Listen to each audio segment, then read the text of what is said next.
Hey everybody, I'm Vera Stewart and welcome to the VeryVera Show. Today, I'm going back to the classroom. Many of you may remember that I was a high school home economics teacher. And not only did I learn a lot of tips from my home ec teacher, but I learned from my mother and my grandmother. These are the things that you don't read in the recipe that will make a difference in the success of what you're making in the kitchen. So hopefully we'll have a lot of fun today. It's a little bit of a different format, but these are the tips that have made me successful in the kitchen.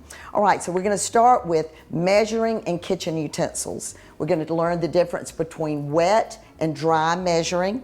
We're going to learn about your oven because it's so important to know your oven, where hot spots might be, that sort of thing. And then we're going to talk about kitchen items that you can use when you're in a pinch. Maybe you don't have the equipment they're asking you for, and I'm going to give you some tips on that as well. And then mixing batter. You know, there's a big difference between a pound cake batter and a biscuit batter and a layer cake batter. So learning the difference in those so you know what you're looking for when you're making a recipe. And then bringing food back to life or keeping things fresh. This is also very important and are some of the little tips that I've learned along the way. Then we've got the 3 Ps, preserving, portioning, and presenting. And that is so important with any recipe that you make. So we're going to have fun today, a little different format. So I'm going to get some things ready for us to get started.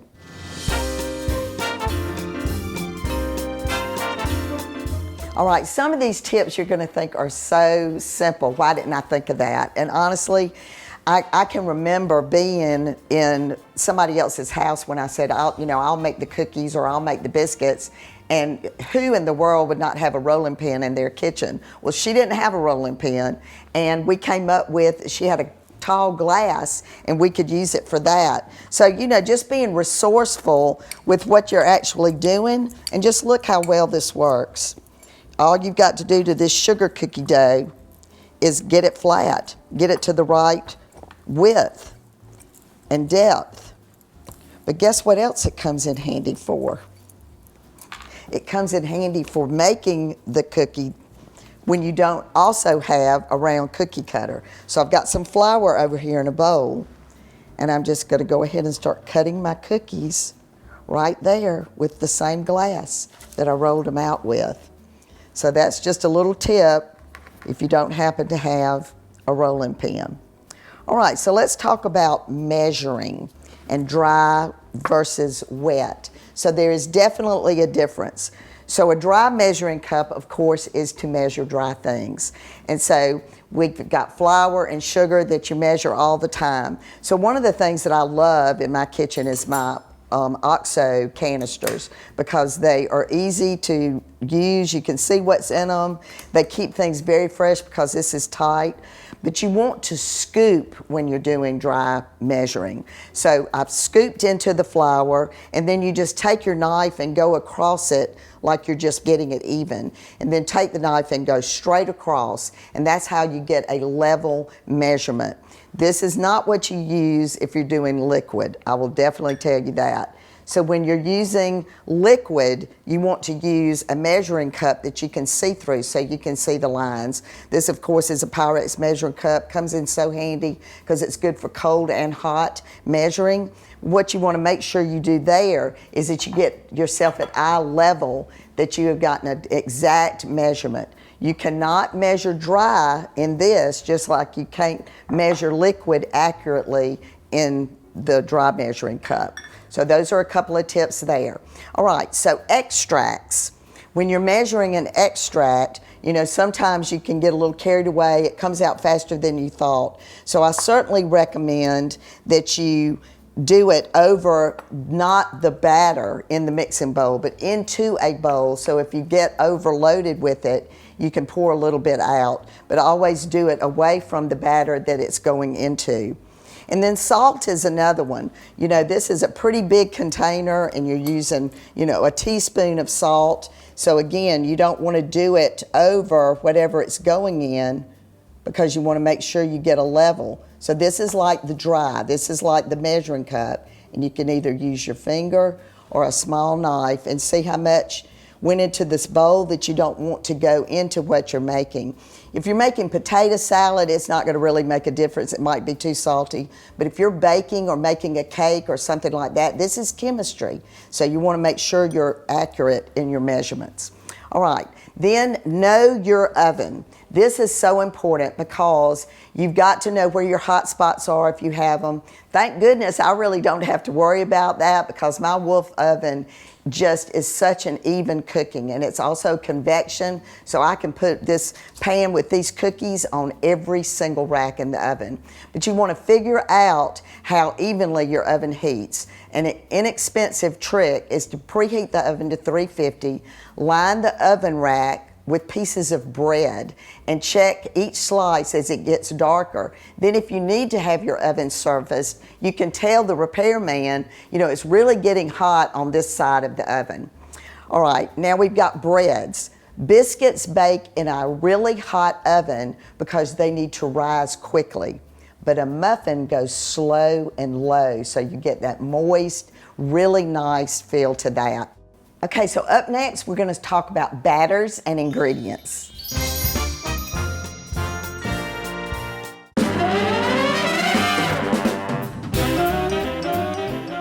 Welcome back, everybody, and if you're just joining me, I've gone back to my days of being a high school home economics teacher, and honestly, those are some of my best memories. I finished Georgia in 3 years. So literally, some of my students were 18 and I was 21. So we had so much fun together. And, because I was so enthusiastic about home economics and loved to be in the kitchen and loved to cook and bake, those children just grasped everything I said. And I think many times it's the teacher or the parent or the grandmother that gives you a tip that you never forget where you heard that from. And so hopefully some of these tips that we're talking about today will register or even give you back a fond memory of who taught you the very same thing. All right, so we've got some more things to talk about regarding batters and ingredients. So this beautiful lemon crisp pound cake right here was part of our mail order company that we had back in the day. We shipped these all over the United States. But that batter, I speak about it so much when somebody says, what do you enjoy most in the kitchen? I'm going to say putting together a pound cake. The batter is like velvet. And so when we wrote the cookbook, some of the instructions that we gave, we felt like really prompted you to be successful. For example, mix the butter until it's soft, then add the sugar, and then beat it for 20 minutes. You're going to think that's a typo because no other cake recipe told you that. It said, mix it until it's combined or until it's soft and fluffy. Well, what does that mean?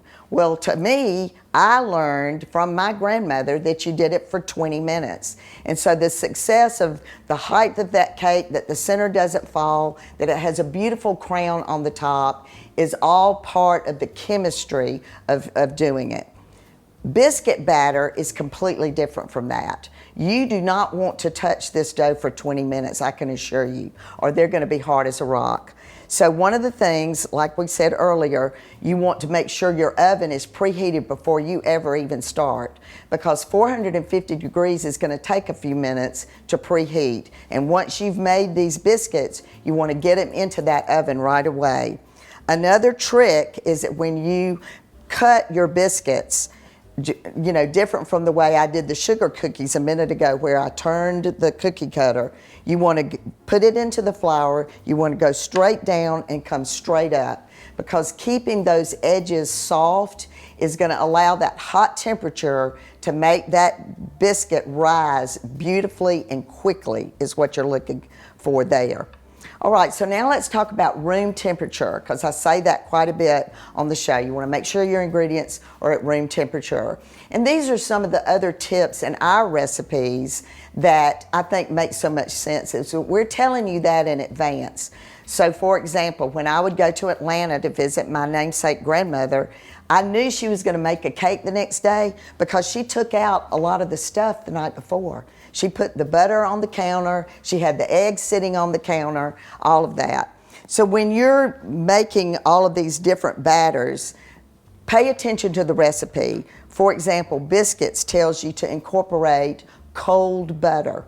And so we go ahead and cube it while you can cut it easily. And then you put it in the refrigerator and get it good and cold. So then when you're mixing it in with the flour, you're gonna get those really pea-sized granules that make it turn out just like this. Softened butter. This is something, again, you can leave it out overnight, but that is just spreading just beautifully. You can almost tell by looking at it that it's at room temperature. And then melting butter. I always suggest that you put a piece of paper towel over it if you're doing it in the microwave. In my microwave oven that's an under-counter Wolf, there's a feature for melting the butter, and it's pretty much automatic. It knows exactly when to stop, but I still put the paper towel to keep any splatter out of the way. All right, so in making breads, if it calls for yeast, you also want to pay attention to that temperature, because if it's not the right temperature, the yeast is not going to activate. If it's too hot, you're going to kill it. If it's too cold, it's going to do nothing. So again, read your instructions thoroughly before you get started, and make sure you've got everything together before you do. And then, look at a recipe and see how many reviews it's gotten. If you're online, see if there's a tip that might register with you. Like I throw twists on things all the time. So when we come back from the break, we're going to talk about keeping things fresh and also bringing them back to life. So come back with me in just a few minutes.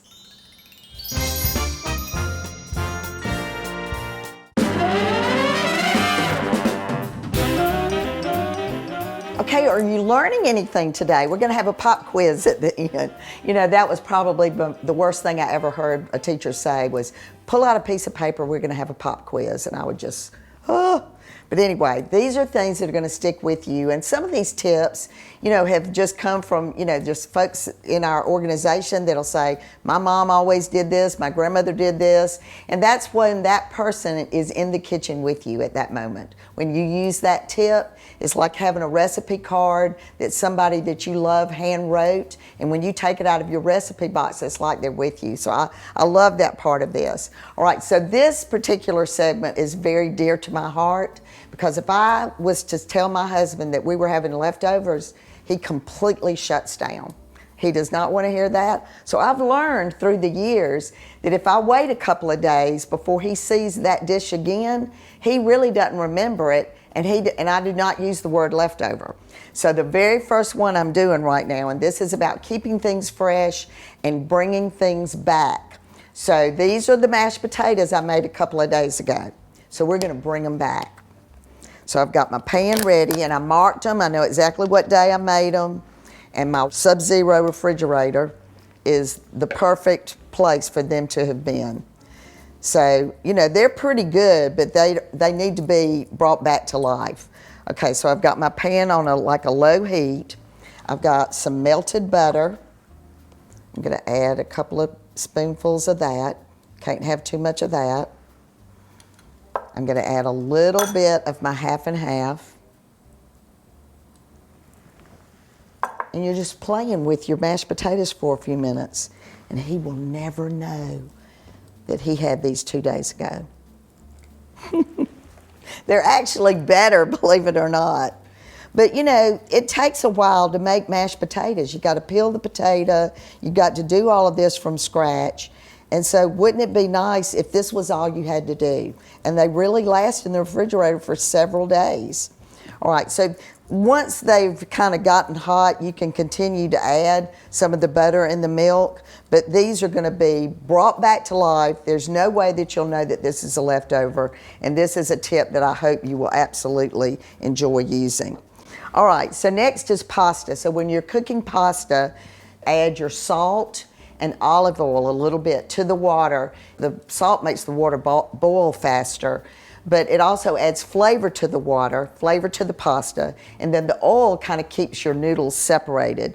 And then once you've cooked it to the right temperature, 8 minutes or so, then you're going to drain it in a colander. And then once it's dry And this is, of course, if you're making it in advance so you don't have to do it right before you serve the dinner. I like to put it in a plastic container and label the top of it, and then I'm going to add a little bit more olive oil to it so that it doesn't, they don't stick together.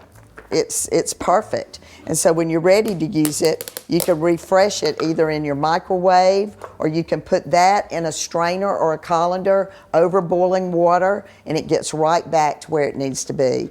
So I do certainly recommend that you always label things because it's good to know how long something can last. All right, and then finally, one of the favorite shows of all times that we've ever done is My Three Sons. So My Three Sons starred each in one of the segments. And my oldest son, John, always used to try to get into this cookie jar without me hearing it. Well, see, I've mastered that. But he would always, you could hear that little clank. But how do you keep those cookies moist in that cookie jar? Well, our executive producer, Corey's mom, taught her this, and she threw this tip in. You put a piece of bread in the cookie jar, and it keeps the moisture in those cookies. And how do you know that it's working? Well, a couple of days later, you're going to open this cookie jar to get a cookie, and that bread is going to be hard as a brick. So you can just keep adding bread to it because it's working on what the magic was there for. All right, so when we come back, we're going to talk about the 3 Ps: preserving, portioning, and presenting. So come back with me. We're learning a lot today.